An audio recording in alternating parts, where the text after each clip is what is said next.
मैंने इनसे पूछा, श्वेता से, मैंने कहा ये क्या है? इन्होंने कहा ये किला है। प्यारे, कितनी मेहनत की होगी इस किले को बनवाने में, कितने लोग सेवा में लगे रहे होंगे, और आज उनका कोई नाम लेने वाला नहीं है। ऊंचे से खंडरों में एक मकान है आला, बच्चे भी वहां शोर मचाने नहीं आते, पंछी भी वहां रात बिताने नहीं आते। कोई नाम ले रहा है उनका? नहीं ले रहा। और सबरी ने कौन से किले बनवाए? कोई किला था सबरी मैया का? नहीं प्यारे, एक झोंपड़ी में जीवन गुजारा, लेकिन भगवान की कथा के साथ सबरी की कथा कही जाती है। भगवान की कथा में सबरी का चरित्र कहा जाता है। क्यों? राम भजत बिटिया भली, राम विमुख नहीं पूत। और प्यारे, जिनके बहुत आग्रह रहता है कि एक बेटा तो होना चाहिए, मैं तो प्रार्थना करती हूँ कि अगर बेटा कुकर्मी है, बेटा दुराचारी है, तो भगवान कभी भी बेटा न हो। अगर बिटिया भगवान की भक्त है तो वो उद्धार कर देगी, और क्या चाहिए। और जो लोग ये कहते हैं ना कि जिनके पुत्र नहीं होता उनके पितर दुखी रहते हैं, कभी नहीं। शास्त्र प्रमाण दे रहा है, मैं नहीं कह रही। जिसके कुल में, और एक और निवेदन कर दूं, चर्चा हो गई है तो प्यारे, ये बेटी और बेटा के जो चिन्ह है ना, जो इस शरीर के हैं, नारी और पुरुष का जो चिन्ह है वो इस मिट्टी के पुतले का है। जिसके लिए हम भक्ति कर रहे हैं उसका कोई चिन्ह नहीं होता। शास्त्रों में कहा है, गीता जी में, आवाज कम करो थोड़ी, नयनम छिन्दन्ति शस्त्राणि, नयनम दहति पावक, न चैनम क्लेदयन्त्यापो, न शोषयते मारुत। जो निर्लेप है, निर्विकार है, निर्मल है, वो हमारा स्वरूप है। ये मिट्टी का पुतला हम नहीं है। अच्छा, अगर चिन्ह को हम लेके चलते हैं कि ये नारी है, ये पुरुष है, मरने के बाद ये शरीर साथ जाता है? हाँ या ना? नहीं जाता। ये नारी पुरुष का चिन्ह तो मरघट में 10-12 लकड़ियों में जला दिया जाता है। और जिसका कल्याण होता है ना, जो परमात्मा में जाके मिलता है, वो अलग चीज है। और वो ना नारी है ना पुरुष है, उसका कोई लिंग नहीं है। वो क्या है? वो है आत्मा। आत्मा परमात्मा में जाके मिलती है, ये शरीर नहीं मिलता। तो आज से ये नारी पुरुष के भेदों को छोड़ दो। ये तो परमात्मा ने सृष्टि को चलाने के लिए ये बना दिए हैं, बाकी परमात्मा को इनसे कुछ लेना देना नहीं है। ईश्वर अंश जीव अविनाशी,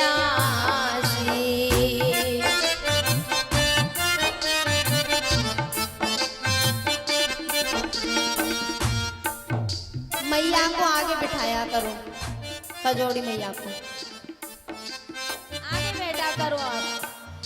ईश्वर अंश जीव अविनाशी,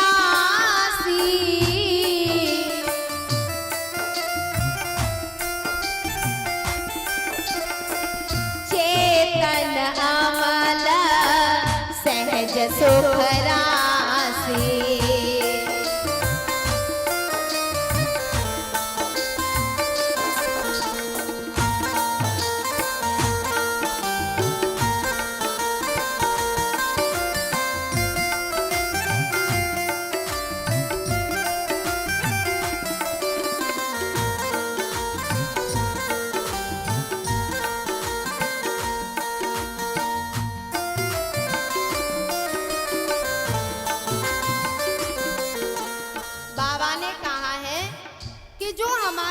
स्वरूप है ना, चेतन, अमल, सहज, सुख राशि, हमारा जो स्वरूप है वो सत्य है, चित्त है और आनंद है। और हम 24 घंटे दुखी रहते हैं, रोते रहते हैं। क्यों? क्योंकि हमने दूसरे के धर्म को अपना लिया है। ये हमारा धर्म नहीं है, ये हमारा स्वरूप नहीं है। प्यारे, हम ईश्वर के अंश हैं और हमारा जो स्वरूप है वो अजर अमर है, सत्यचित आनंद है। अब बहुत से सोच रहे हैं कि हम ईश्वर के अंश हैं, तो हम ईश्वर को महसूस क्यों नहीं कर पाते? आत्मा हमारे अंदर है, वही परमात्मा है। परमात्मा कहीं दूर नहीं है, लेकिन वो दिखाई इसलिए नहीं देता क्योंकि हमारा जो अंतःकरण रूपी शीशा है ना, उस पे बहुत धूल जम गई है। अगर शीशे पे धूल जम जाए तो चेहरा दिखाई देगा? नहीं देगा। अच्छा, शीशा एकदम नीट एंड क्लीन है, एकदम साफ। आंखें खराब हैं, चेहरा दिखाई देगा? प्यारे, आंखें खराब हैं या फूटी हैं तो नहीं देगा। ये आंखें क्या हैं? ये आंखें हैं विवेक और वैराग्य की आंखें। इन आंखों से परमात्मा दिखाई देने वाला नहीं है। इन आंखों से तो संसार को देखा जाता है। और जो विवेक और वैराग्य रूपी आंखें हैं ना, जिसकी वो आंखें स्वच्छ होती हैं, स्वस्थ होती हैं, उससे परमात्मा कहीं दूर नहीं है।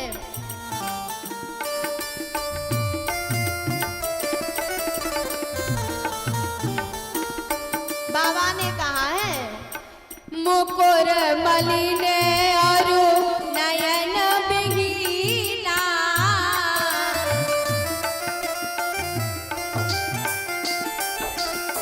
मुकुर मलिन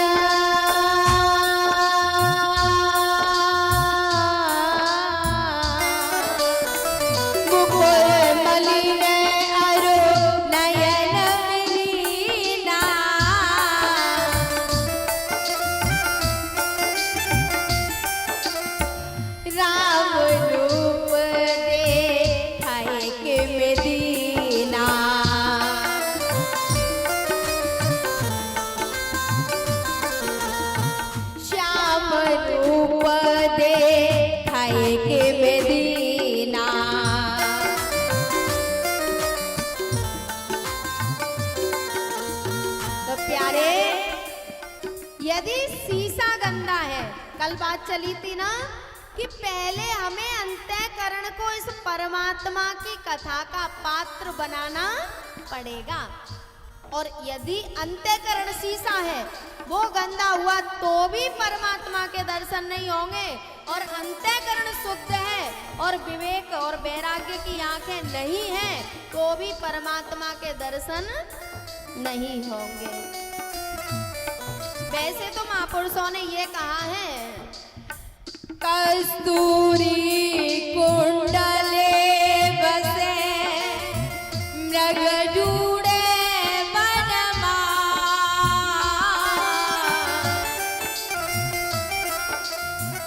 ऐसे ही घट घट राम है दुनिया देखना।